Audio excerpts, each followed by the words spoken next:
I'm going to give you my testimony about how I hit rock bottom and I surrendered my life to God.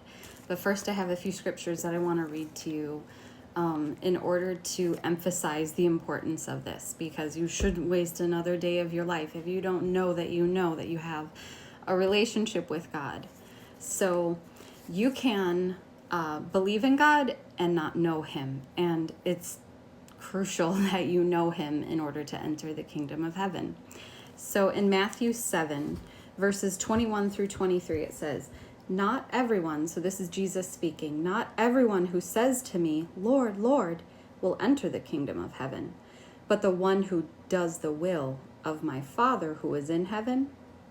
On that day, many will say to me, 'Lord, Lord, did we not prophesy in your name and cast out demons in your name and do many mighty works in your name?' And then I will declare to them, 'I never knew you. Depart from me, you workers of lawlessness.'"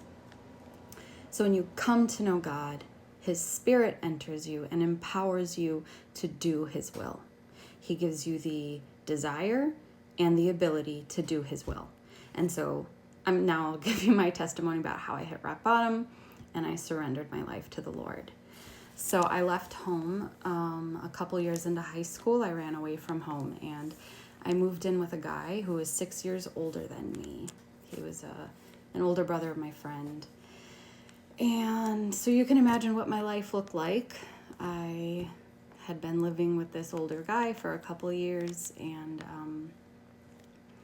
none of it was for the Lord, right? None of all of it. And we married out of social pressure because we came from homes that went to church. But we didn't live the life, right? So at 18 years old, I am married to this guy, had been through some stuff, and got pregnant. And, the adultness, the like, oh wow, we're really doing real life in being pregnant and going to give birth to a child, got me thinking about, oh wow, okay, so I've done it. I'm an adult. I have my own place and I can make decisions for myself, and I'm married, and none of those things have filled that hurt, right? It's like, oh, okay. But I still hurt, right? I still, like, I'm not satisfied. I don't feel loved and whole. I still have an emptiness. And so baby was born, and she had pulmonary hypertension.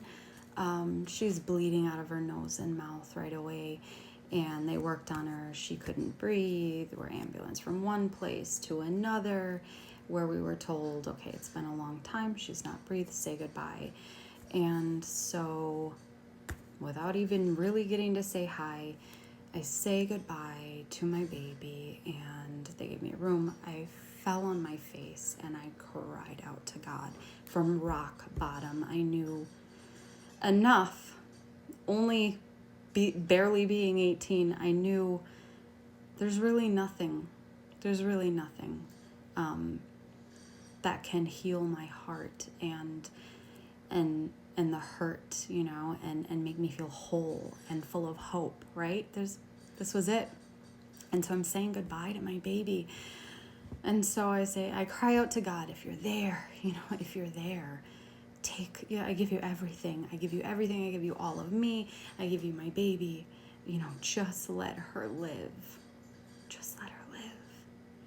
And I was born again at that point. His Spirit entered me.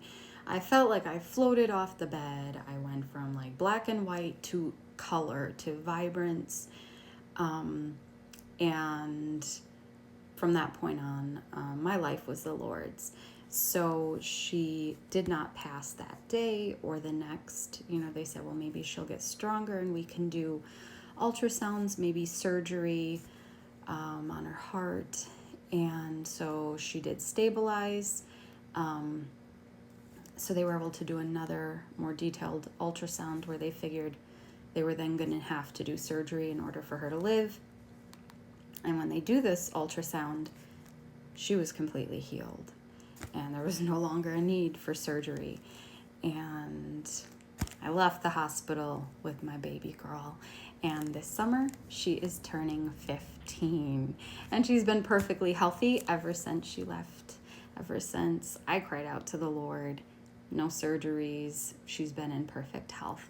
So for 15 years now, I have been walking with the Lord, and it has not been all sunshine and roses. There's been some mountains and valleys, but the Lord has never left me.